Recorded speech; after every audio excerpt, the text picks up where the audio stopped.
안녕하십니까. 김재남 의원입니다. 오늘 저는 지난 회기에서 이어지는 후속 발언으로 남동구의 통합재정 안정화기금, 특히 재정 안정화 개정의 실질적 운용 강화 필요성에 대해 다시 한번 말씀드리고자 이 자리에 섰습니다. 저는 이미 지난 5분 자유 발언을 통해 우리 남동구의 재정 안정화 기금이 형식적으로만 존재하고 실질적으로는 제대로 운영되지 못하고 있다는 문제를 지적한 바 있습니다. 당시에도 지방이 중앙의 재정 지침에 의존하는 구조에서 벗어나야 한다는 점을 강력하게 말씀드렸습니다.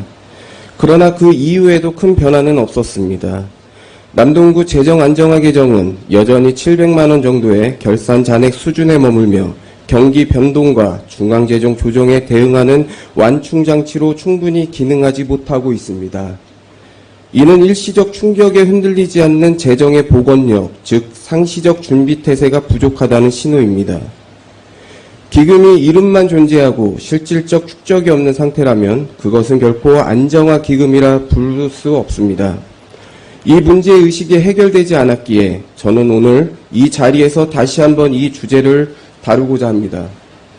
현재 우리나라의 재정 상황을 돌아보면 새 정부가 확장 재정으로 전환할 수밖에 없었던 배경은 분명합니다. 2025년 6월 3일 대통령 선거 직후 이재명 정부는 인수위원회 절차 없이 바로 다음 날부터 국정 운영을 시작했습니다. 그리고 불과 3개월 만인 9월 초 기획재정부는 2026년도 정부 예산안을 국회에 제출했습니다. 현재 대한민국은 경기 둔화, 고물가, 고금리, 가계부채 증가 등 국가 경제의 전반적 불안이 최고조에 달하고 있습니다.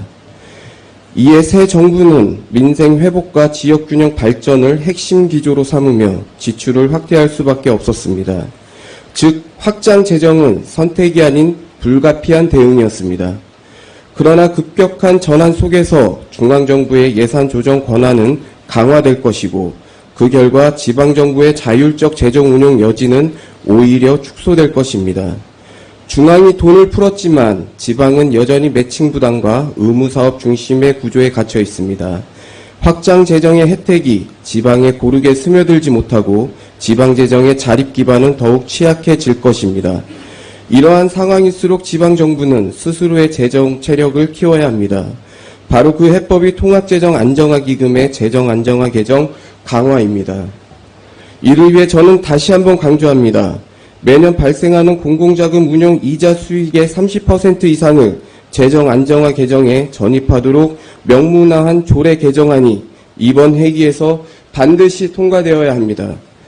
이 개정안은 금해 회기 중 심의가 예정되어 있습니다. 그동안 각 부서에서 발생한 이자 수익이 일반 회계로만 처리되어 기금의 장기 축적이 어려웠던 문제를 바로잡기 위한 제도적 장치입니다.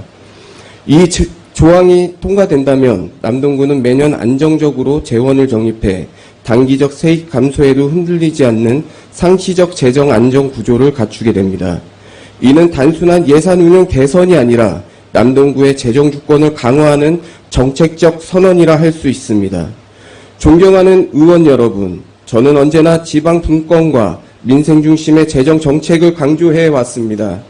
현 정부의 확장 재정은 중앙이 국민을 위해 재정을 푸는 정책이라면 우리가 추진하는 이번 조례 개정은 지방이 스스로를 지키기 위해 재정을 축적하는 자치형 정책입니다.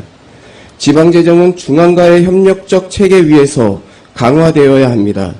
그 틀 안에서 지방은 통합재정 안정화 기금의 상시 적립과 자체 세입 기반 확충으로 스스로의 재정을 설계하고 그렇게 축적한 힘으로 기금이 비상금 통장을 넘어 지속 가능한 재정 체력으로 자리 잡도록 해야 할 때입니다.